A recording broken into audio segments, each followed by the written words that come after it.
Broken record here. It's June 16th. That means 30 days has September, April, June. We are in June. And November. So Wait, are we? Yes, and November. But I was just stopping in June because that's the month that we're in.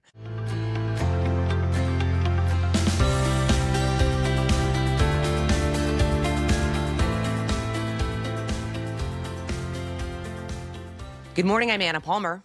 And I'm Jake Sherman. And welcome to the Daily Punch on video. Brought to you by Punchbowl News. It's Monday, June 16th, 2025. Let's get into the mix. Here are your Washington headlines of the day. Number one, security concerns loom large for lawmakers. Number two, the latest on reconciliation. And number three, lawmakers weigh in on the conflict in Israel. All right, Jake, let's get to it.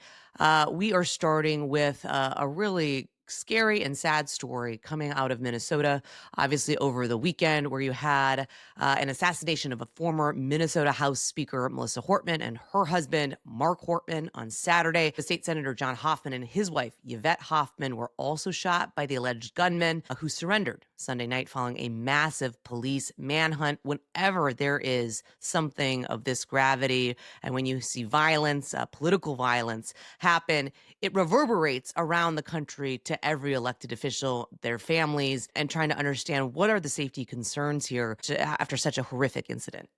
Well, first of all, yeah, just a horrific incident. The irony of this is House Republicans had a call on Saturday about security concerns in the Capitol and security concerns for members of Congress. And it ironically was on the 8th anniversary of that horrible baseball shooting. Wow. That nearly killed Steve Scalise. And that's not an exaggeration. It did nearly kill Steve Scalise. And if it weren't for Steve Scalise having a security detail, a lot more people would have died for sure. And it was a lot of members at that field. On this call Saturday, this House Republican call, there was a lot of conversation about the concerns that are specific to Congress and members of Congress. I mean, people think that members of Congress have these big security apparatuses, and they don't. Members of Congress, for the most part, don't have security details. They go from the Capitol to the airport, to their homes, to events, to, fundraisers without any security. Now, a million different times, Anna, people in the Capitol, the leadership says that they should coordinate with their home city and home state police departments and things like that. And they should. A lot of people don't. And every time there's an incident like this, you get just a raft of members of Congress saying, well, what about us? Right. What are we going to do? And so just one thing that people mentioned, Anna, that I'll kick it over to you, is that there was a lot of, number one, people said, well, we need security at our houses. And, for 535 members of Congress, that's a pretty difficult thing. The Capitol Police Department is big. It's not that big. And the other thing people mentioned on that call on Saturday was members of Congress's addresses are in many cases Googleable.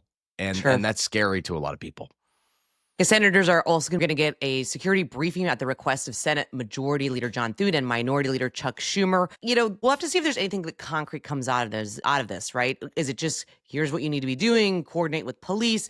The number and the increase of security concerns, of Capitol Police kind of having to decide whether something is credible or not, had really skyrocketed. This also comes, Jake, we were talking about this just last week, that this comes as the judiciary is asking for more money when it comes to security, and there was some skepticism on Capitol Hill about whether or not they should be by some Republicans, that whether they should be funding security for the judiciary. But this kind of an attack like this really focuses people. Again, we'll have to see whether anything concrete comes out of it or not, or if you start to see members potentially acting differently, being less public about where they're going to be before they're going to be there, or is this just kind of something that happens and then people, as it gets further away, they go on, with kind of business as usual. Just one more thought here, Anna, on top of this, and this is something you mentioned to me off camera, but I'll bring it on camera for a second. The members of Congress could use their in some cases, their MRA, the taxpayer money, and in other cases, their campaign money to fund security. We see all the time, especially with high-profile members of Congress, tens of thousands, if not hundreds of thousands of dollars of security expenses. Some members of Congress have said to me, and I think I've asked the Speaker about this, about whether Congress should allow members of Congress to raise separate money, like a legal defense fund of sorts, but for security. So outside of the limits, those, $6,000 or so limits for campaign money for security. So if donors want to give, a member of Congress that they like, $200,000, for example, to fund their security. So they don't have to use up some of their limit and use up their campaign money for security, something like that. I mean, it's difficult for anything to gain steam in the Capitol, but something like that is an interesting option for Congress as they try to wrestle with new security concerns. Right, on to the number 2 story of the morning, Jake. This is the biggest legislative story happening in Washington, and all of the Capitol Hill inside the Beltway folks are watching it. It is what is going to happen with the big, beautiful bill in the Senate. In a matter of hours, Senate Finance Committee Republicans will release long-awaited legislative text for its portion of Trump's bill. This is going to have some massive issues, and there's a couple of key provisions that we are still trying to figure out what exactly is going to make it in the Senate version. Broken record here. It's June 16th. That means 30 days has September, April, June. We are in June. And November. So Wait, are we? Yes, and November, but I was just stopping in June because that's the month that we're in. 30 days. So we have 30 days until July 1st, plus 4 days. Sorry, we have 14 days until July 1st. It's early, Anna. I'm sorry. And then we have another 4 days. So we're very close is the point I'm trying to make to July 4th. That's the deadline that Mike Johnson and the White House and John Thune have set for reconciliation. Today, we're supposed to see finance text. As someone smart told me long ago, with Congress, always take the over. I'm not saying the text isn't going to come out today. I'm just talking about generally, the finance text is very, very important. Why is it important? Because in the Senate Finance Committee has tax. It has also healthcare programs like Medicaid. So this is going to be the biggest release, the most important release, perhaps, of all of the text when it comes to the Senate's reconciliation bill. So what is going to come out in this package? What are the things we're watching for? SALT. This is what we're watching for all the time. Why? Because the House put a $40,000 cap in. The Senate completely disagrees with it. They are going to put what they call a placeholder in here, meaning they're going to put a number and then they're going to try to negotiate. Now, House Republicans say there is no negotiation. That's House Republicans who care about SALT. That's Mike Lawler, Nick LaLota, Andrew Garbarino, Young Kim, folks like that. We'll see how that works out. There's also the energy tax credits, which was a hard-fought provision. House Republicans fought, many House Republicans, conservative House Republicans, fought to roll those back, make the phase-out much quicker. We'll see how they handle that. Finance also responsible for overseeing Medicaid cuts. As I said before, moderates have been wary of Medicaid cuts in the Senate. So, and also the provider tax, which could impact a lot of things in rural states, rural hospitals, which are very important. Much more, I'll tell you this, Anna, much more important rural hospitals than the SALT cap. So, for a lot of senators. So, a big day. We'll see how this goes. And the House is out of town this week. So, the Senate has the stage itself.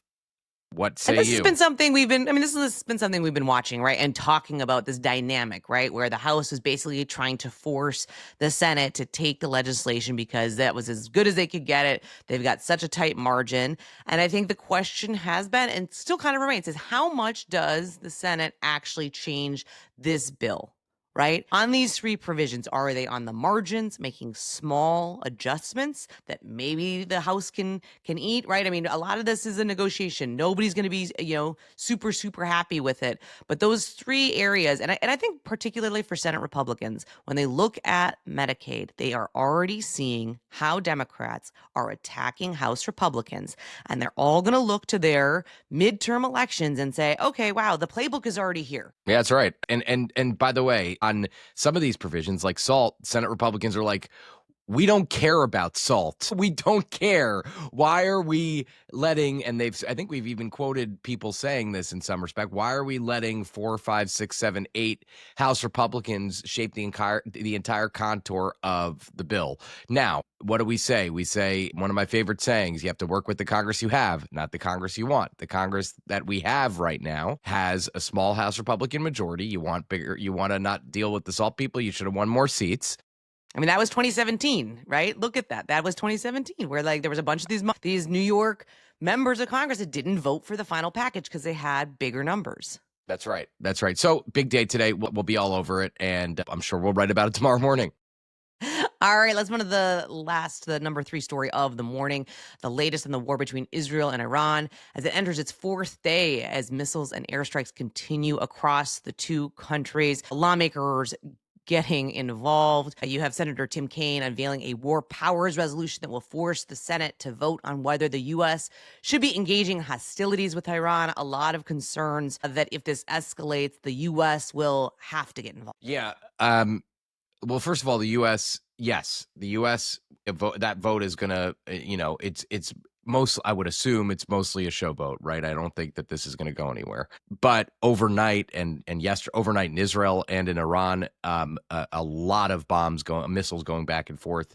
The United States was involved in some way in helping shield Israel from the barrage of missiles that were going from Tehran and from Iran to Israel. At some point, we didn't write this morning, but maybe we should for tomorrow. At some point, if this drags on and on and on, there's going to have to be another package that the United States, that the Congress has to pass to, number one, replenish Iron Dome, which is the missile defense system that has frankly saved, tens of thousands of lives in Israel, probably over the course of this conflict, which started after the October 7th attack, Hamas's October 7th attack against Israel. Israel has hit nuclear facilities, defense facilities, and is increasingly hitting just a lot of sites in Iran. And the Iranians are hitting back, and they hit Tel Aviv the other night. They hit Petah Tikva, which is a city, a town near Tel Aviv, northeast of Tel Aviv. It is, listen, I don't see this ending anytime soon, according to the reporting that we've seen over the last couple of days. And we even wrote this morning, there's no sign of any imminent diplomatic end to the conflict. Trump says they should make a deal and kind of intimated it would be trade-based, which I don't think the issue here is trade between Israel, Iran, and the United States at all. Just another note, we don't have this in the newsletter, but Mike Johnson, the Speaker of the House, was slated, I guess, but is still slated, has not canceled officially, to travel to Jerusalem this Sunday, less than a week, to address the Knesset, the Israeli parliament. I don't think that's going to happen. I can't imagine that happens. I'm sure he'll reschedule that. By the way, the airspace in Israel is closed. Israel has one international airport near Tel Aviv, and it's been closed. American carriers, United, Delta, have canceled their flights in El Al, which has stayed open and stayed operating throughout the conflict since October 7th, is also not running. Nothing's running to Israel. So a really, really, really tough conflict right now. All right, we are going to leave it there. Just a quick reminder that on Tuesday, June 24th at 9 a.m., I'm going to be in conversation with Representative Greg Murphy, the Republican from North Carolina, to discuss news of the day as well as the future of medicine as part of our series, The Future of Medicine. I hope you can join us. You can go to the punchbowl.news page and sign up for that, or just stream it online. And as always, thanks so much for listening. We appreciate it. If you like the Daily Punch, share it with your friends. Tell your family. It's the best way for folks to find out about us. And of course, you can go deeper on all things Punchbowl News at punchbowl.news. Have a great day and stay safe, everybody.